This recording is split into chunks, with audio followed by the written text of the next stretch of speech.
sins. And ever since then, he's been plagued by telephone calls asking for copies of the list. They tell us the United Nations must be enlarged, so must hell. Isaiah 5:14. The United Nations and its handmaiden communism are two sides of the same coin, the greatest fraud in all history. One world brotherhood is a project of the devil, not of God, for God has prescribed nationalism in Deuteronomy 32:8 and also Amos 3:3. In fact, God divided the peoples into nations to keep them from being destroyed. Genesis 9 and 10. Internationalism is Satan's program, not God's. Isaiah 14:12. In Genesis 11:1 and 9, we read how internationalism brought on wickedness and rejection of God. And for thousands of years, it has been used by Satan to do so again and again. God decried internationalism, scattering the human race and creating the different languages to hinder their communications. So when we defend the sovereignty of our nation, we are doing God's will. But unless more people get involved, Christian and non-Christian, the next generation of Americans will experience what Walt Rostow has called an end to nationhood, which means an end to American liberty. The Bible tells us that the devil would deceive the whole world, and that the devil is a murderer, a liar, the father of lies and liars. Again and again, the Bible warns us not to be deceived, especially during the last days, by Satan, the prince of the one world system. Ever since Satan's fall, his plan and insatiable ambition has been to establish one world government under himself, a world of enslaved robots under the Antichrist. The founder of the Illuminati, Adam Weishaupt, was known by his contemporaries as the human devil.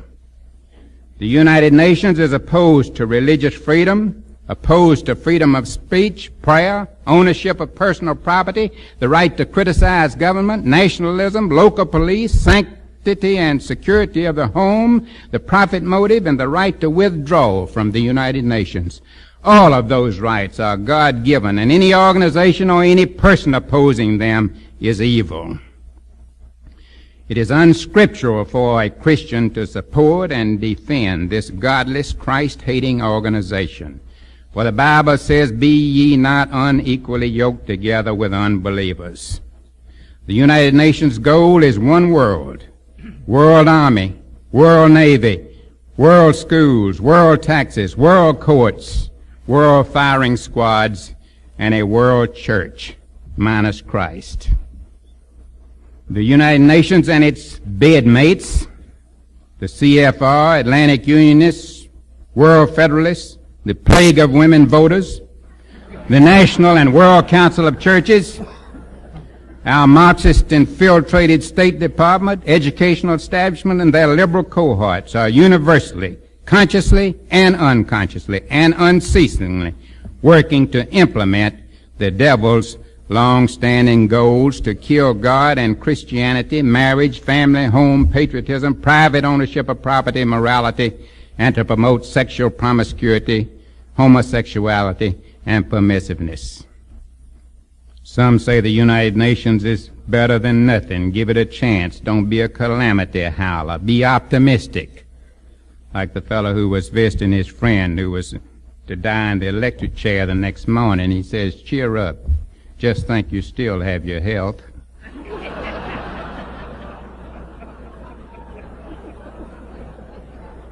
And most Americans refuse to believe the truth about the United Nations. Like the drunk on the Titanic who said, "I ordered ice, but this is ridiculous."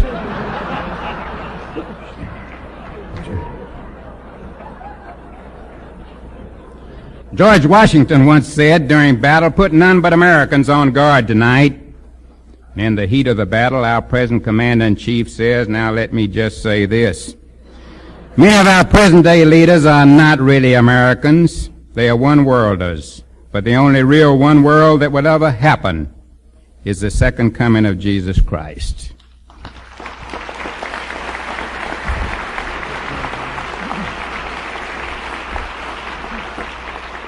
Once a football team was playing its last game of the season against its arch rival.